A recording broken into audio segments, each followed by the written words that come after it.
Câmara de Sete Lagoas realiza a 16ª reunião ordinária com votação de projetos e participação da Agência Intermunicipal dos Serviços de Saneamento na tribuna.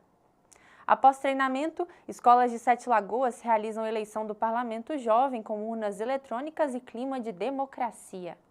Essas e outras notícias você confere agora no Jornal da Cidade, que está começando.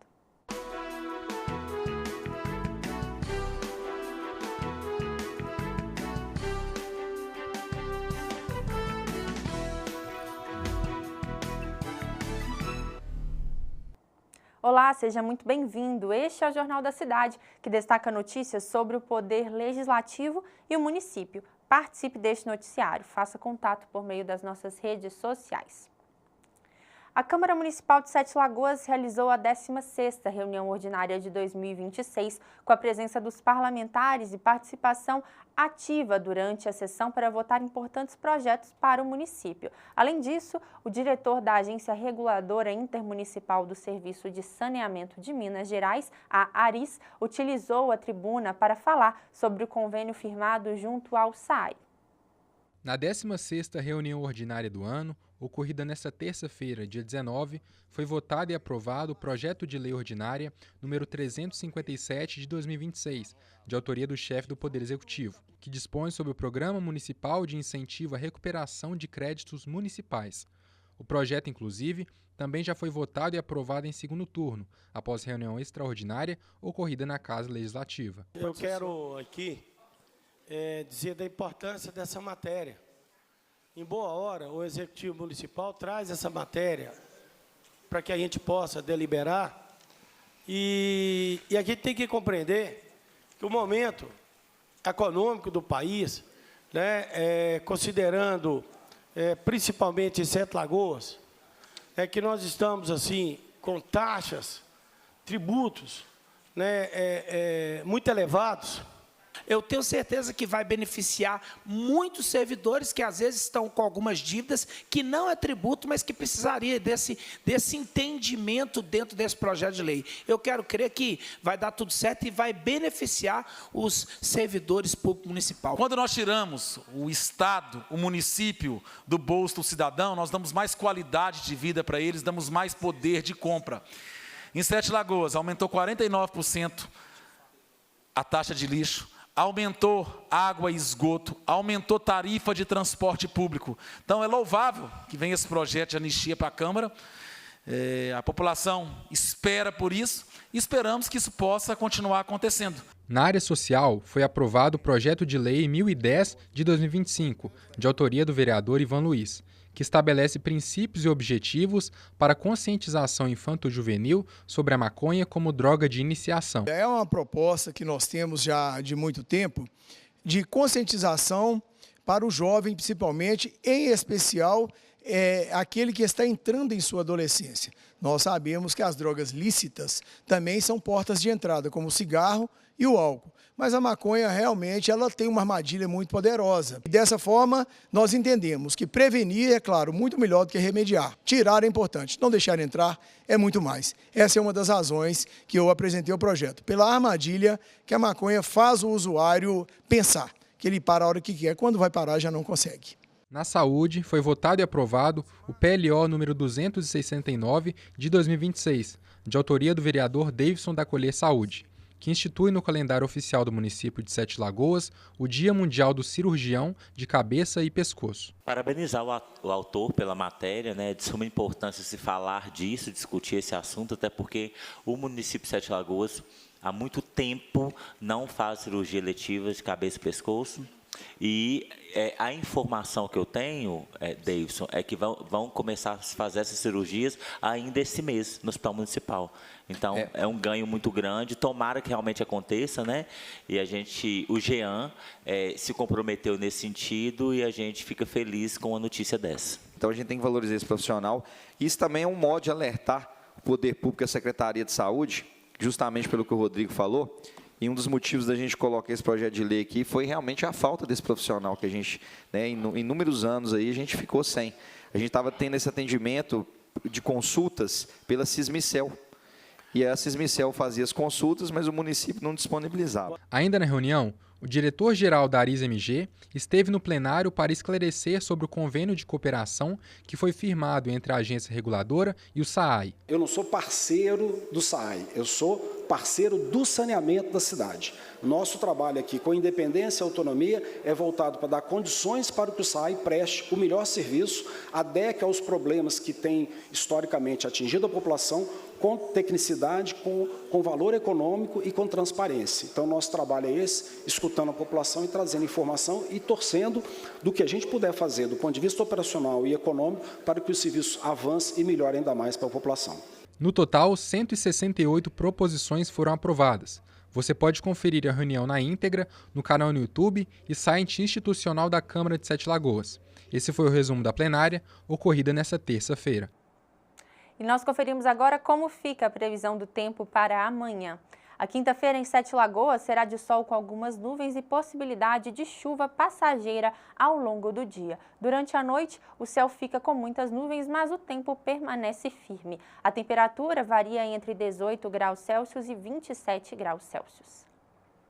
A Câmara Municipal de Sete Lagoas realizou audiência pública para discutir um projeto de lei que busca proibir a instalação de estabelecimentos penais em zonas industriais da cidade. O debate reuniu vereadores, representantes do Executivo e do sistema socioeducativo para analisar os impactos dessa medida no desenvolvimento econômico e na segurança do município.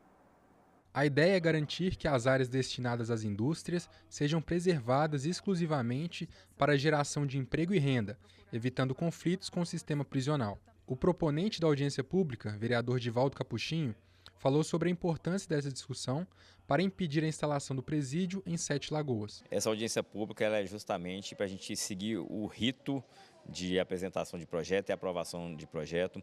Nós apresentamos o projeto de lei complementar número 4 de 2026, cujo teor é proibir a instalação de presídios ou qualquer tipo de unidade prisional na zona industrial de Sete Lagoas. E nós vamos fazer emendas nesse projeto ainda, no sentido de proibir qualquer tipo de unidade prisional em toda a região geográfica de Sete Lagoas. A vereadora Heloísa Frois está assinando com a gente. Nós não podemos permitir que isso aconteça na nossa cidade. Vai afetar a segurança pública, vai afetar a economia, vai afetar o turismo, a qualidade de vida da população sete lagoana. Nós não podemos permitir isso. E essa lei aprovada nesta casa aqui vai proibir a instalação de qualquer unidade na nossa cidade. E nós vamos aprovar por unanimidade, eu tenho certeza disso, e a população que aqui esteve nesta audiência pública deu o seu parecer também. Nós não queremos instalação de qualquer unidade prisional na nossa cidade. Para o Executivo, a vedação é estratégica.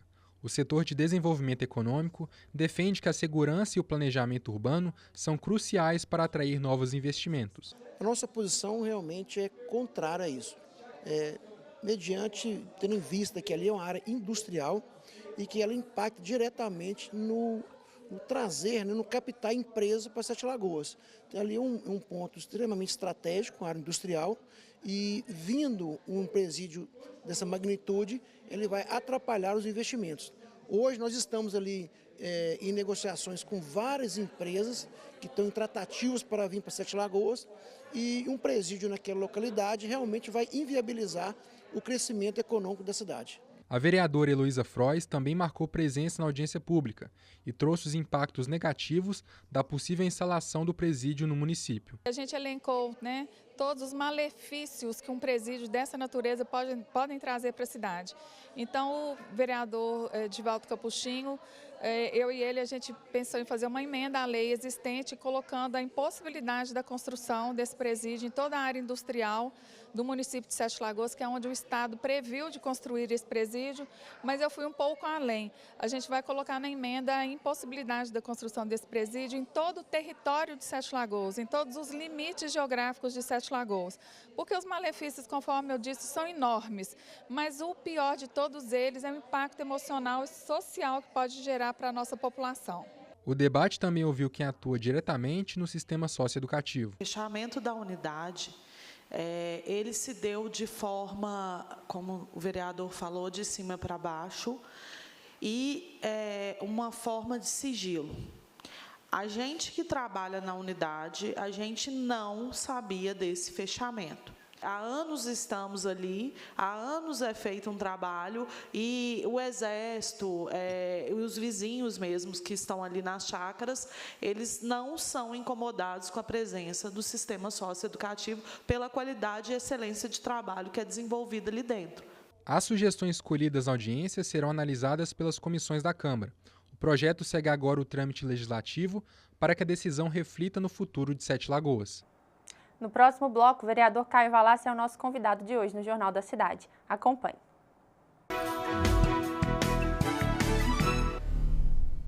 Estamos de volta e o nosso convidado do Jornal da Cidade de hoje, vereador Caio Valassi. Caio, seja muito bem-vindo, sempre um prazer recebê-lo. Marcela, a gente fica muito feliz de poder retornar aqui no Jornal JC. É um jornal importante que nós criamos quando a gente ainda estava na presidência da Câmara. Esse canal de comunicação com a sociedade, ele é importantíssimo. E vamos falar de temas importantes aqui hoje, né, Marcela? Muito obrigado pelo convite, viu? Isso mesmo. Nosso papel aqui é justamente esse, né? Dar visibilidade para tudo que acontece no Legislativo, no município, inclusive as pautas, né, de cada um dos parlamentares. E uma pauta que você tem trago, né, aqui para casa é a federalização do Hospital Regional. Na última semana, na quarta-feira, dia 13, aconteceu aqui na casa uma audiência pública, né? Tratando sobre esse assunto, com muitas autoridades aqui também envolvidas, né, nessa pauta. Gostaria que você falasse um pouco sobre isso, como que surgiu, né, essa ideia, esse diálogo com outras cidades como Divinópolis, até na semana passada na audiência. O mais importante a gente anunciar aqui, que foi a primeira audiência pública, o primeiro debate público para tratar de como que vai ser a gestão do Hospital Regional que está situado aqui em Sete Lagoas. Isso é muito importante. Muito se falou durante esse tempo todo, de forma muito isolada, só a Prefeitura estava falando, e a Prefeitura de Sete Lagoas. Primeiramente, a gente tem que lembrar que nós estamos dentro do universo da Superintendência Regional de Saúde. Nós estamos falando de 35 municípios. Mas quem está falando sobre a gestão do hospital é só a Prefeitura de Sete Lagoas. Os demais municípios ficaram isolados. Os prefeitos estão reclamando que não foram chamados para esse debate. Os vereadores da região estão reclamando que essas decisões estão sendo tomadas de forma unilateral pelo ocupante da Praça Barão do Rio Branco. Então, o primeiro ponto é a questão da democracia, porque esse debate interessa a todos, aos sete lagoanos e a todas as cidades que estão envolvidas. Morada Nova de Minas, Martim Campo, aqui na região de Corinto, na região de Morro da Garça, enfim, tudo isso converge para Sete Lagoas. E todas essas pessoas estão interessadas em saber se o Hospital Regional vai funcionar ou não. Esse é o primeiro ponto. Fizemos um debate público e demos a oportunidade, inclusive da Prefeitura, poder se manifestar e defender seus pontos de vista. Mas a Prefeitura também não veio. Ela correu do debate. A Prefeitura de Sete Lagoas, o prefeito, o secretário de saúde, eles correram do debate. Por que eles correram? Porque a gente trouxe aqui experiências já consolidadas de outras cidades que são praticamente do mesmo tamanho de Sete Lagoas, que têm o mesmo faturamento em termos de receita e que adotaram um outro sistema, ao contrário do que está sendo proposto aqui. O que está sendo proposto aqui, pelo que se vê e que se ouve, é que o Hospital Regional seria administrado pela OS. Eu conversei com vários prefeitos, pessoas que já ocuparam cargos públicos, com o Calil, que foi prefeito da cidade de Belo Horizonte, né? Ele falou, Caio, esse negócio de OS, quando eu cheguei na prefeitura de Belo Horizonte, eu corri com esse povo. O Gleidson, que foi o prefeito de Divinópolis, teve aqui, falou, cara, esse pessoal da OS estava lá dentro da UPA de Divinópolis, eu corri com esse povo todo. Lá em São Paulo, todo mundo que mexeu com a OS acabou, tirou todo mundo, né? Tem muitas pessoas que falam comigo que a grande maioria das pessoas que mexem com a OS está tudo preso, está tudo na cadeia. Então, a gente não pode assistir, impunemente, uma decisão unilateral de Sete Lagoas, querendo trazer o hospital para o colo do município, quando, na realidade, essa decisão tem que ser de forma compartilhada, como aconteceu agora recentemente com a federalização do Hospital de Divinópolis. Lá não, lá sentou todos os prefeitos da região, sentou deputado, sentou senador, sentou governador do estado e acharam esse modelo de federalização. E o que é a federalização para a gente poder encurtar esse raciocínio? É saber quem vai pagar a conta. Porque o cálculo é o seguinte, para cada leito é 1 milhão por ano. Se a gente tiver 300 leitos, são 300 milhões por ano. Essa é a conta que se faz e é uma conta que o governo federal faz. Então, nesse modelo que foi feito lá em Divinópolis, o governo federal vai fazer um aporte agora no primeiro ano do hospital federalizado, Hospital Regional Federalizado lá de Divinópolis, 215 milhões de reais. Então lá nós já sabemos que o governo federal vai ter uma participação fundamental no custeio do hospital. Aqui nós não sabemos quem vai pagar essa conta ainda. E em que, na prática, né, para o município, a federalização ela beneficiaria, né, tanto a gestão do hospital quanto o município em si também? O que acontece? Nós gastamos em 2024 36% de todos os recursos da prefeitura com a saúde. O impacto é muito grande já, né, na gestão em Sete Lagoas. E a conta não fecha. Veja você, esse ano de 2025, né, que a gente está aí com um novo ocupante da cadeira lá da Praça Barão do Rio Branco, ele aplicou só 30%. Quando houve essa desconexão de 36% para 30%, aí que arruinou a saúde de Sete Lagoas. Os prefeitos estão reclamando que estão mandando os pacientes para cá, eles estão tendo dificuldade de internar os pacientes aqui para fazer as cirurgias. E lá, né, é credenciado para isso. O sistema nosso é referência e contra-referência. Quando põe o paciente para dentro, Marcelo, fica 20 dias no corredor, 15 dias esperando uma cirurgia. Nós estamos numa situação que no único dia, em menos de 2 horas, me ligou uma pessoa muito representativa na cidade de Morada Nova de Minas, me falando, Caio, arruma uma vaga aí, tem uma pessoa aqui, uma senhora, que está entre a vida e a morte, eu não consigo internação em Sete Lagoas. Aí me ligou um amigo meu lá de Pompéu, falou, Caio, caiu um jovem aqui de moto e está com o pulmão perfurado, eu não consigo entrar dentro do hospital, eles não conseguem receber essa pessoa. E me ligou um vereador de Caetanópolis falando que estava com uma menina lá com o braço fraturado e que não conseguia ser recebida aqui no hospital. Então eu liguei para o secretário e falei para o secretário, a nossa saúde está em colapso. Porque o sistema é referência e contra-referência, são obrigados a receber esse povo aqui. Ah, mas não tem leito. Então, o que o município quer atrair para si? Nós já gastamos, em 2025, só 30% com a saúde e caiu o serviço. É visível e nós estamos sentindo esse impacto, porque diminuiu o gasto com a política importante que é da saúde. Então, o prefeito quer trazer para o colo do município e nós não conseguimos pagar essa conta. É isso que precisa ficar bem claro. E tem muito prefeito que está achando que o que está sendo articulado aí para a gestão do hospital regional, que isso aí vai resolver o problema dele. Não vai. A prefeitura está quebrada. Nós gastamos 54% com a folha de pagamento, 25% com a educação, 30% com a saúde. Se vocês fizerem a conta aí, a conta não fecha. E eles estão na esperança de que a situação vai melhorar e vai piorar.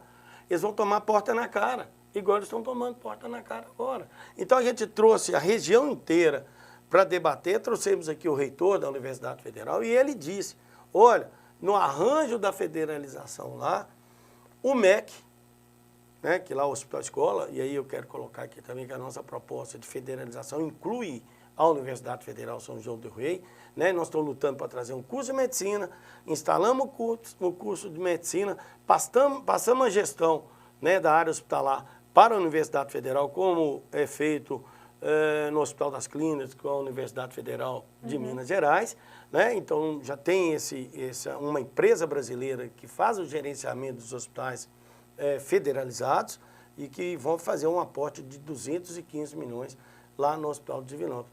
E quem é que vai fazer aporte financeiro aqui? O Estado? O Estado está quebrado. Nós estamos, então, o município está tentando fazer um acordo com um ente quebrado, que é o Estado, né, e que já está com despejo, com a mudança em cima do caminhão, porque vai mudar o governo agora. E o candidato do governo não decola. Então, nós estamos fazendo acordo com o cara quebrado e que já está sendo despejado. O debate é muito amplo realmente, né? Como você disse, foi a primeira audiência, né? A expectativa do vereador é que outras, né, ocorram para que esse debate realmente seja amplificado na cidade e nós, claro, continuamos acompanhando, Marcela, né, todo esse está processo. faltando representação em Brasília. Está faltando representação em Brasília. Eu vou colocar dinheiro lá de Brasília, você vai ver, no hospital regional aqui em Sete Lagoas. É esse o nosso caminho, nós vamos federalizar esse hospital ou vamos buscar um outro modelo que a gente vai buscar de gestão, porque o município sozinho não dá conta. Anota isso aí, gente. Nós vamos buscar dinheiro em Brasília e vamos colocar dinheiro federal no hospital regional aqui de Sete Lagoas. Uma outra pauta também na área da saúde, né, é sobre os sensores, né, de glicose aí para as pessoas que têm diabetes mellitus tipo 1. Esse assunto surgiu na casa em 2023, numa audiência pública, na época conduzida, né, pelo vereador, e agora foi implantado, né, no município os sensores contínuos aí para esses pacientes. Queria que você lembrasse um pouco com a gente como foi esse processo e agora o que você tem recebido realmente de relato, né, desses pacientes. Primeira coisa que a gente tem que falar, a minha atuação em Brasília foi muito forte. Eu consegui, né, organizar, articular, fui em Brasília muitas vezes para garantir a instalação aqui em Sete Lagoas da Policlínica. São investimentos de 30 milhões de reais, são as especialidades médicas, que já tem a ordem de serviço, nós estamos esperando o início da construção do prédio, ali ao lado do ginásio Gilberto Vinícius Avelar, no Nova Cidade. Atrás, vamos inaugurar agora o CAPS 3, é um investimento de 5 milhões também do governo federal, que teve toda uma participação nossa, desde 2021, que a gente estava lutando para trazer o CAPS, para a gente poder acolher os nossos irmãos com problema psíquico de uma forma mais humanizada e adequada com os protocolos da rede psicossocial. Nós conseguimos também garantir 4 UBS do governo federal, que é uma no bairro Esperança, outra no Dona Silva, vai ter uma no JK e outra no bairro São Francisco. São mais 8 milhões de investimentos na área da saúde.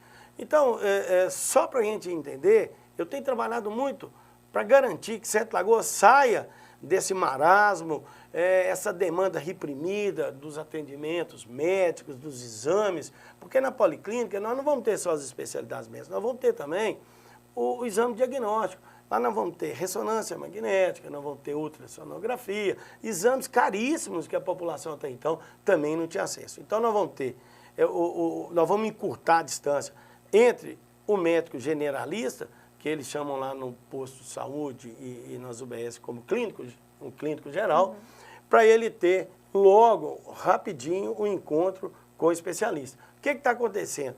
Quando as pessoas vão ao clínico geral e ele fala que está com pré-diagnóstico de câncer, aí ele entra numa fila de marcação da consulta. Aí, Marcelo, é Jesus da cruz, né, minha querida? Porque tem muita gente que morre antes de conseguir a consulta com o especialista. Então, nós estamos encurtando isso e tem trabalho nosso nisso. Agora, o diabetes tipo 1 é um carinho muito grande que eu tenho, porque é uma das poucas, eu acho que é a primeira cidade pioneira no Brasil que vai disponibilizar o sensor de glicose para as crianças de 2 a 14 anos.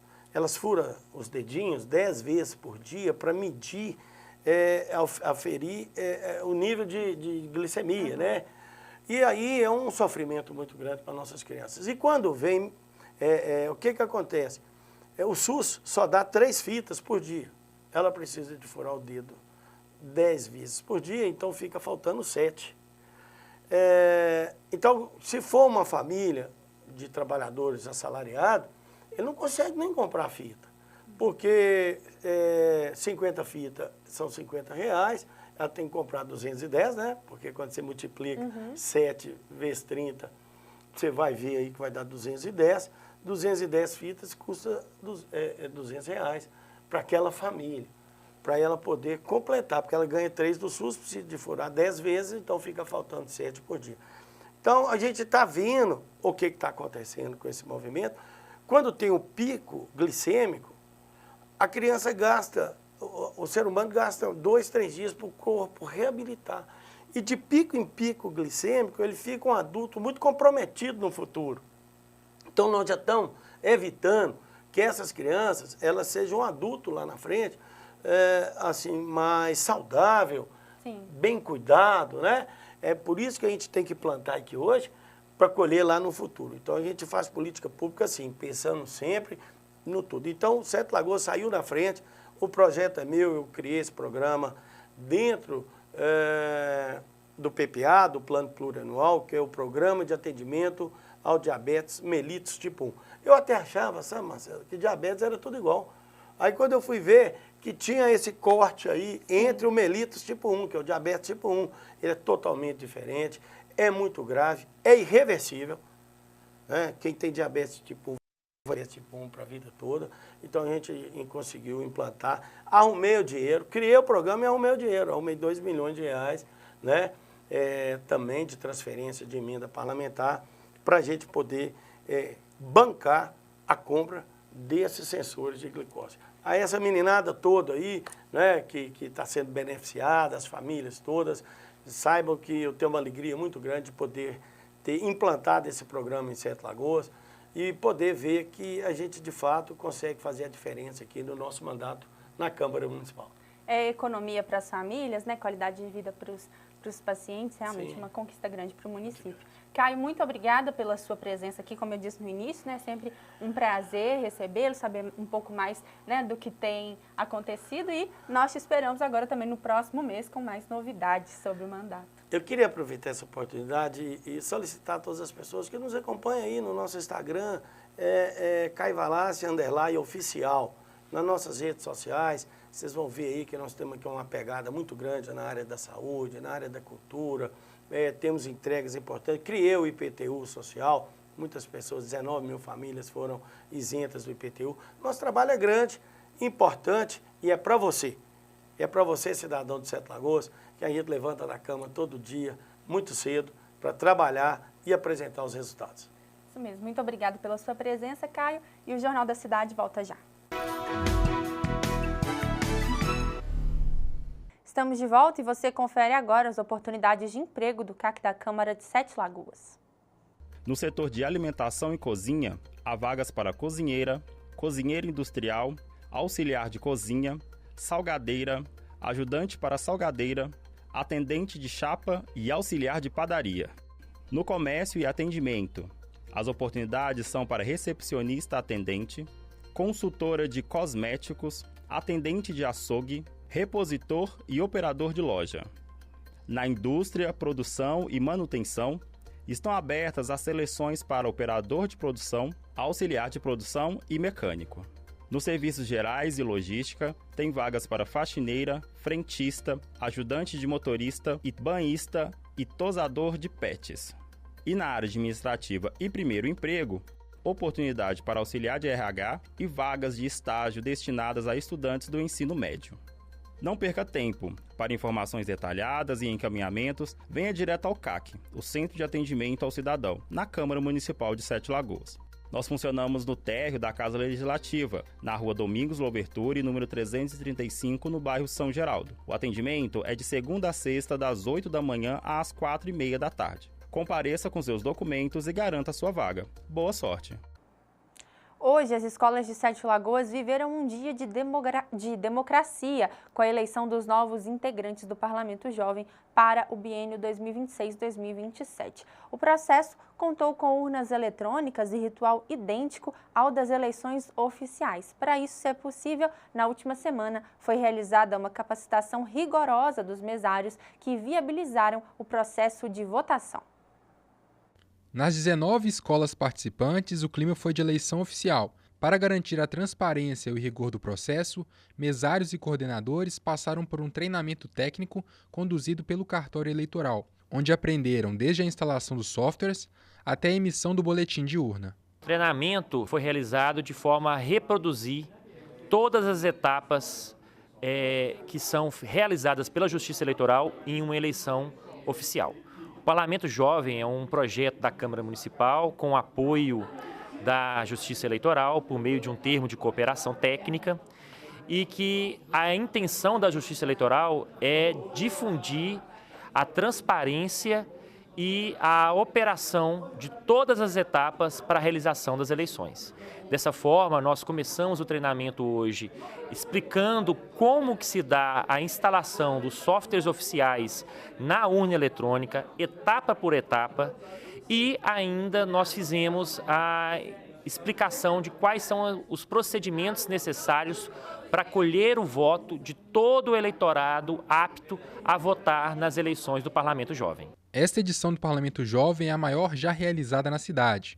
O crescimento no número de escolas e vagas exigiu meses de planejamento para que cada uma das 19 instituições pudesse eleger seu representante, com total segurança jurídica. Essa etapa é importante, que é o treinamento de mesários, né, com os participantes do Parlamento Jovem hoje, os vereadores jovens e os coordenadores das escolas. E essa etapa, né, assim como o professor Leandro esteve aqui disponível para a gente hoje, né, dando todo esse aparato de conhecimento, como é que funciona a eleição, justamente para a gente chegar nesse dia da eleição e culminar com o maior nível, né, de transparência possível, né, o maior nível de conhecimento, né, e embasamento do que é tudo por trás da eleição do Parlamento Jovem, né? Todo esse trabalho que a gente faz aí de 3, 4 meses, né? De parametrização junto ao TRE, né? Mobilização com os coordenadores da escola, treinamento, engajamento desses alunos. Mais do que escolher representantes, a experiência dentro e fora das sessões eleitorais ajudou a derrubar mitos sobre o sistema de votação. Para os jovens parlamentares, compreender a lógica por trás dos votos é um passo fundamental para o exercício da cidadania. Para mim isso foi de grande importância, porque muitas vezes a gente só vê as eleições, sejam as eleições oficiais ou do parlamento igual. Quando eu fui candidata, eu só cheguei lá, votei ali e vi. Mas quando você vem, você vê o processo e você vê que é muito maior do que você imagina, é uma coisa muito legal de aprender. O quanto que isso é importante para a população saber, o quanto que as eleições, elas são todas seguras, ninguém mexe, é tudo bem calculado e é uma coisa muito interessante a organização desse processo. Agora o esporte. Cruzeiro empata fora de casa pela Libertadores. Atlético entra em campo nesta quinta pela Copa Sul-Americana e muito mais do futebol e vôlei local. Olá, Gustavo, tudo bem? Olá, Marcela, que nos acompanha. Vamos então falar do jogo de ontem, o Atlético e também daqui de Sete Lagoas. O Cruzeiro entrou em campo na noite de ontem pela quinta rodada da Copa Libertadores. A Raposa foi até a Argentina encarar a equipe do Boca Juniors e tentar encaminhar sua classificação para as oitavas de final da competição. Mesmo estando com a torcida da casa empurrando o time na Bombonera, o Cruzeiro conseguiu sair de lá com um empate. Merentiel marcou para o Boca e Fagner empatou para o Clube Celeste. Ainda deu tempo de Gerson ser expulso. Vamos acompanhar os melhores momentos desse confronto. Então, o Boca Juniors começou nos primeiros 15, 20 minutos empurrando muito. O Otávio fez grandes defesas para deixar o 0-0 no placar e segurar o ímpeto do Boca Juniors. Porém, depois dessa cobrança de falta, o goleiro foi vencido, Paredes bateu a falta e Merentiel abriu o placar para a equipe do Boca Juniors. O Cruzeiro teve ainda no primeiro tempo essa boa jogada de Matheus Pereira lançando Caio Jorge, saiu cara a cara com o goleiro, porém fez a grande defesa. Depois o Cruzeiro empatou a partida com Fagner, após passe de Kaique. Fagner deu um chutaço, empatando, deixando tudo igual em La Bombonera. Cruzeiro e Boca Juniors, então, ainda no primeiro tempo, estavam empatados pelo placar de 1-1. Na segunda etapa, depois dessa bela jogada, Matheus Pereira passou para Christian, que quase fez o gol da vitória do Cruzeiro. Seria o gol do 2-1.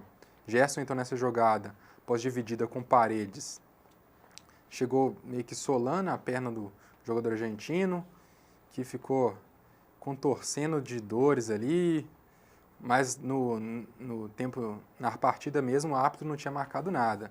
Porém, depois de ida ao monitor, depois de ida ao VAR, o árbitro da partida pegou o cartão vermelho e expulsou Gerson. O Cruzeiro, mesmo com um a menos, ainda teve essa boa chance com o Neiser Villarreal, porém parou no goleiro do Boca Juniors. E a partida terminou mesmo com o placar de 1-1. E olha, teve esse gol ainda do Boca Juniors que foi anulado no finalzinho por pegar a bola na mão do jogador do Boca Juniors. O Cruzeiro, então, fica na primeira colocação do grupo após esse empate, com 8 pontos. Boca Juniors em segundo. Universidade Católica e Barcelona de Guayaquil ainda se enfrentam amanhã, na quinta-feira, pela quinta rodada. E na semana que vem teremos a sexta rodada deste grupo. O técnico do Cruzeiro, Arthur Jorge, falou sobre o desempenho da equipe e a importância de levar um ponto para casa. Eu começo por dizer que, de facto, é um ponto importante para nós. É um ponto importante para aquilo que é a dificuldade que este grupo traz para todas as equipas.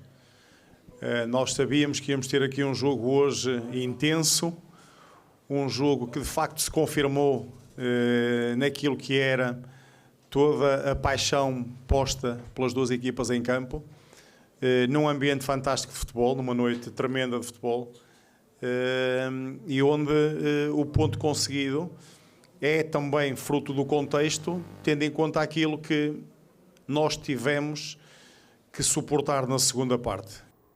O Atlético entra em campo neste meio de semana pela Copa Sul-Americana.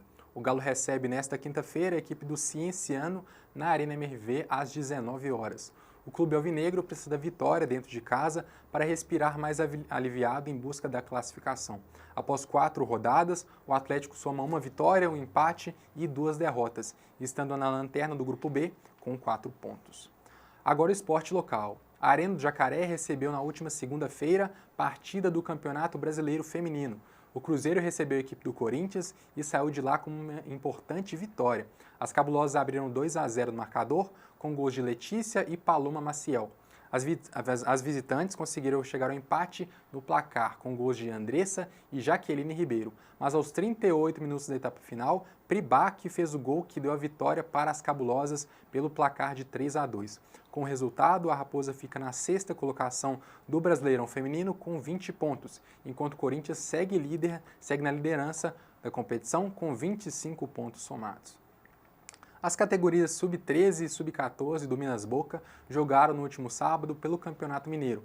As partidas foram realizadas no estádio Santa Luzia, aqui em Sete Lagoas, contra a equipe do Cruzeiro. Mas o time sete-lagoano foi derrotado por 3-0 nas duas categorias. Essa foi ainda a primeira rodada da competição, que conta com 16 times participantes. No próximo sábado, as categorias Sub-13 e Sub-14 do Minas Boca entram em campo pela segunda rodada. As partidas serão às 1h30 da tarde e às 3 da tarde contra a equipe do Contagem. Também no último final de semana, a equipe Oriental Vôlei Sete Lagoas conquistou títulos no Interestadual de Caeté. Essa foi a 8ª edição do Campeonato Interestadual do Super Vôlei do Branco, que reuniu importantes equipes das categorias de base do voleibol feminino. Os destaques ficaram nas categorias Sub-15 e Sub-18 do Oriental Vôlei Sete Lagoas, que conquistaram o título do torneio.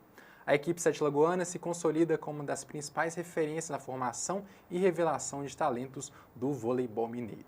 E essas foram as notícias do esporte. Marcelo? Muito obrigada, Gustavo, pelas informações. Essa edição do Jornal da Cidade fica por aqui. Lembrando que mais tarde, a partir das 7 horas da noite, você acompanha na nossa programação mais uma transmissão ao vivo direto do plenário, essa em homenagem às esposas de pastores, autoria do vereador Theo da Ecoterapia. Não deixe de acompanhar. Até amanhã.